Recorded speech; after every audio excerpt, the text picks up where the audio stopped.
നമസ്കാരം, ഋഷിപ്രോക്തം ചാനലിലേക്ക് ഏവർക്കും ഹൃദ്യമായ സ്വാഗതം. മുദ്രാ സംബന്ധമായിട്ടുള്ള ഒരു വീഡിയോ ആണ് ഇന്നത്തെ വിഷയം. മുദ്രകൾ കൊണ്ട് നമ്മുടെ രോഗശമനം സാധ്യമാകുന്നതാണ്. ആരോഗ്യത്തോടുകൂടി ജീവിക്കാൻ സാഹചര്യം ഉണ്ടാകും. രോഗങ്ങൾക്ക് ആശ്വാസം ഉണ്ടായി രോഗശമനത്തിന് അത് സാധ്യതയൊരുക്കും.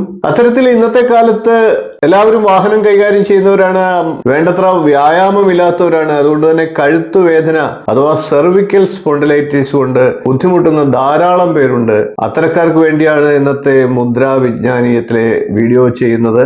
4 മുദ്രകൾ സ്ഥിരമായി ചെയ്യുന്ന ഒരാൾക്ക് കഴുത്തുവേദന അഥവാ സെർവിക്കൽ സ്പോണ്ടിലൈറ്റിസ് ഉണ്ടാവില്ല. ഈ രോഗം കൊണ്ട് ബുദ്ധിമുട്ടുന്നവർക്ക് ഈ 4 മുദ്രകൾ സ്ഥിരമായിട്ട് ചെയ്യുന്ന വഴി ആശ്വാസമേകുന്നതാണ്. ഞാൻ ഇനി പറയാൻ പോകുന്ന മുദ്രകളെല്ലാം തന്നെ സമ്പൂർണ്ണമായിട്ട് പ്രത്യേകം വീഡിയോകൾ ഞാൻ ചെയ്തിട്ടുണ്ട്. കൂടുതലായിട്ട് അതിന്റെ ഫലങ്ങളും ഗുണഗണങ്ങളും ഡീറ്റെയിൽസ് അറിയണമെന്നുണ്ടെങ്കിൽ, വിശദമായിട്ടുള്ള കാര്യങ്ങൾ അറിയണമെങ്കിൽ അതാത് വീഡിയോകൾ, ഓരോ വീഡിയോയും പ്രത്യേകം നിങ്ങൾ ഒന്ന് കാണുക. മുദ്രകൾ എന്നുള്ള പ്ലേലിസ്റ്റ് പ്രത്യേകമായിട്ടുണ്ട്. അതിൽ നോക്കിയാൽ ഓരോ മുദ്രയും നിങ്ങൾക്ക് കാണാനായിട്ട് സാധിക്കും. കൂടുതൽ വിവരങ്ങൾ അറിയേണ്ടവർക്ക് അത് കാണുക. നമ്മൾ ഇന്ന് മുദ്രകളെ എങ്ങനെയാണ് ചെയ്യേണ്ടത് എന്നുള്ള കാര്യമാണ് പരിചയപ്പെടുത്തുന്നത്. 4 മുദ്രകളാണ് എന്ന് പറഞ്ഞു. ഒന്നാമത്തെ മുദ്ര വായുമുദ്രയാണ്. വളരെ പ്രാവശ്യം ഞാൻ ഈ മുദ്ര പരിചയപ്പെടുത്തിയിട്ടുണ്ട്. തള്ളവിരൽ കൊണ്ട് ചൂണ്ടുവിരലിനെ ഇപ്രകാരം മടക്കി പിടിക്കുകയാണ് വായുമുദ്ര ചെയ്യേണ്ടത്. ചൂണ്ടുവിരലിനെ ഇപ്രകാരം മടക്കി പിടിക്കുക. മറ്റു 3 വിരലുകളും, നടുവിരൽ, മോതിരവിരൽ, ചെറുവിരൽ, ഈ വിരലുകൾ ഇരുകൈയിലേതും നിവർത്തി പിടിക്കുക. തള്ളവിരൽ കൊണ്ട് ചൂണ്ടുവിരലിനെ ഇപ്രകാരം മടക്കി പിടിക്കുക. ഇപ്രകാരം ഈ മുദ്ര 5 മിനിറ്റോ 10 മിനിറ്റോ നിങ്ങളുടെ സമയം അനുസരിച്ച് ചെയ്യുക. തീർച്ചയായിട്ടും അതിന്റെ ഫലം കിട്ടുന്നതാണ് വായുമുദ്ര. രണ്ടാമതായിട്ട് ചെയ്യേണ്ടത് അപാന വായുമുദ്രയാണ്. അപാന മുദ്രയും വായുമുദ്രയുടെയും ഒരു സങ്കലനമാണ്. വായുമുദ്ര നമ്മളിപ്പോൾ കണ്ടതുപോലെ ചൂണ്ടുവിരലിനെ മടക്കി പിടിക്കുക എന്നുള്ളതാണ്. അതിനോടൊപ്പം തന്നെ അപാന മുദ്രയും കൂടെ ചെയ്യുമ്പോൾ അപാന വായുമുദ്രയായി. അപാന മുദ്ര ചെയ്യുന്നത് തള്ളവിരലിന്റെയും നടുവിരലിന്റെയും മോതിരവിരലിന്റെയും അഗ്രങ്ങൾ തമ്മിൽ ഇപ്രകാരം യോജിപ്പിച്ച് പിടിച്ചുകൊണ്ട് ചെറുവിരലും ചൂണ്ടുവിരലും നിവർത്തി പിടിക്കുകയാണ്. അതിനോടൊപ്പം തന്നെ നേരത്തെ നമ്മൾ ചെയ്ത വായുമുദ്രയിലെ, അതായത് ചൂണ്ടുവിരൽ ഇപ്രകാരം മടക്കി പിടിക്കുക. ചൂണ്ടുവിരൽ തള്ളവിരലിന്റെ ആരംഭ ഭാഗത്ത് ഇപ്രകാരം മടക്കി പിടിച്ചാൽ മതിയാകും. അതിനുശേഷം അപാന മുദ്ര ഇങ്ങനെ ചെയ്യുക. ഇങ്ങനെയാണ് അപാന വായുമുദ്ര ചെയ്യേണ്ടത്. ആദ്യം വായുമുദ്ര ചെയ്യുക, അതിനുശേഷം അപാന വായുമുദ്ര ചെയ്യുക. നിങ്ങൾ 5 മിനിറ്റ് വെച്ചാണ് ചെയ്യുന്നതെങ്കിൽ ആദ്യം 5 മിനിറ്റ് വായുമുദ്ര ചെയ്യുക, അതിനുശേഷം അപാന വായുമുദ്ര ഇപ്രകാരം ചെയ്യുക. ഇനി നമുക്ക് അടുത്ത മുദ്രയെ പരിചയപ്പെടാം.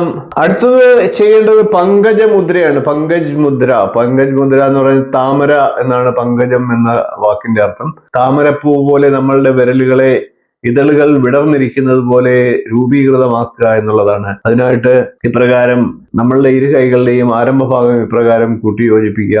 ചൂണ്ടുവിരലുകൾ ഇപ്രകാരം അടുപ്പിക്കുക. തള്ളവിരലുകൾ ഇപ്രകാരം അടുപ്പിക്കുക. മറ്റ് 3 വിരലുകളും, അതായത് 2 കൈയിലെയും കൂടി 6 വിരലുകൾ, മോതിരവിരൽ, നടുവിരൽ, ചൂണ്ടുവിരൽ പ്രകാരം അകത്തി പിടിച്ചുകൊണ്ട് താമര പോലെ നമ്മളുടെ കൈത്തലത്തെ ആക്കുക. കൈവിരലുകൾ പരമാവധി ബലം പ്രയോഗിച്ച് തന്നെ അകത്തി പിടിക്കുക. അതോടൊപ്പം തന്നെ ഈ 2 ഭാഗവും, അതായത് വശങ്ങളെല്ലാം കൂട്ടി, ഇരു കൈകളുടെയും കൂട്ടിപ്പിടിക്കുക. ഇങ്ങനെയാണ് പങ്കജമുദ്ര ചെയ്യുന്നത്. പങ്കജമുദ്ര മൂന്നാമതായിട്ട് 5 മിനിറ്റ് ചെയ്യുക. ഇത് 10 മിനിറ്റും ഈ മുദ്രകളെല്ലാം നിങ്ങൾക്ക് സമയമുണ്ടെങ്കിൽ കൂടുതൽ ഫലപ്രദമാണ്. ഇപ്രകാരം പങ്കജമുദ്രയെ മൂന്നാമതായിട്ട് ചെയ്യുക. 4ാമത് ചെയ്യേണ്ട മുദ്ര ആകാശമുദ്രയാണ്. ആകാശമുദ്ര ചെയ്യേണ്ടത് ഇപ്രകാരമാണ്. നടുവിരലിന്റെ അഗ്രവും തള്ളവിരലിന്റെ അഗ്രവും തമ്മിൽ കൂട്ടി യോജിപ്പിക്കുക. മറ്റ് 3 വിരലുകൾ, അതായത് ചൂണ്ടുവിരൽ, മോതിരവിരൽ, ചെറുവിരൽ എന്നിവ ഇപ്രകാരം നിവർത്തി പിടിക്കുക. ഇങ്ങനെയാണ് ആകാശമുദ്ര ചെയ്യേണ്ടത്. ആകാശം എന്ന ശൂന്യതയാണ്. ശനിയുടെ വിരലാണ് നടുവിരൽ. അതിനെ നമ്മുടെ പ്രധാനപ്പെട്ട വിരലായിട്ടുള്ള തള്ളവിരലുമായി കൂട്ടി യോജിപ്പിക്കുകയാണ് ആകാശമുദ്രയിൽ ചെയ്യുന്നത്. ഇപ്രകാരമാണ് ആകാശമുദ്ര ചെയ്യേണ്ടത്. 4 മുദ്രകളെ നാം പരിചയപ്പെട്ടു. വായുമുദ്ര ആദ്യം ചെയ്യുക, 5 മിനിറ്റ് വായുമുദ്ര ചെയ്യുക. അതിനുശേഷം അപാന വായുമുദ്രയെ പ്രകാരം ചെയ്യുക. അതിനുശേഷം പങ്കജമുദ്രയെ പ്രകാരം ചെയ്യുക. അതിനുശേഷം ആകാശമുദ്രയെ പ്രകാരം ചെയ്യുക.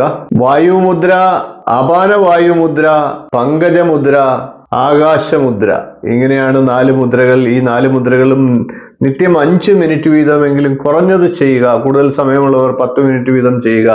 തീർച്ചയായിട്ടും സെർവിക്കൽ സ്പോണ്ടിലൈറ്റിസ് അഥവാ കഴുത്തുവേദന ആ രോഗത്താൽ ബുദ്ധിമുട്ടുന്നവർക്ക് ആശ്വാസമാണ്.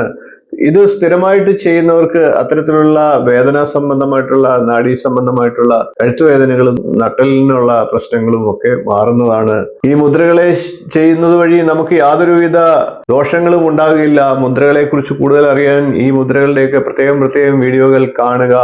നമുക്ക് ഇന്നത്തെ വീഡിയോ അതുകൊണ്ട് തന്നെ നിർത്താം. അടുത്ത ദിവസങ്ങളിൽ ഇതേപോലെയുള്ള മറ്റ് രോഗങ്ങൾക്കുള്ള വീഡിയോകളുമായി നമുക്ക് വീണ്ടും കാണാം. കൂടുതൽ വീഡിയോകൾ ഇപ്രകാരം ഞാൻ ചെയ്തിട്ടുണ്ട്. ആ വീഡിയോകളൊക്കെ കാണാൻ പ്ലേലിസ്റ്റ് നോക്കുക എന്നുകൂടി പറഞ്ഞുകൊണ്ട് ഇന്നത്തെ വീഡിയോ നിർത്തുന്നു. വീഡിയോ ഇഷ്ടപ്പെട്ടുവെങ്കിൽ ഒന്ന് ലൈക്ക് ചെയ്യുക, ഷെയർ ചെയ്യുക, ചാനൽ ഒന്ന് സബ്സ്ക്രൈബ് ചെയ്യുക, നിങ്ങളുടെ അഭിപ്രായം കമന്റ് ആയിട്ട് അറിയിക്കുക. ഇനിയും ഇതുപോലുള്ള നല്ല വിഷയങ്ങളും വീഡിയോകളുമായി നമുക്ക് വീണ്ടും കാണാം.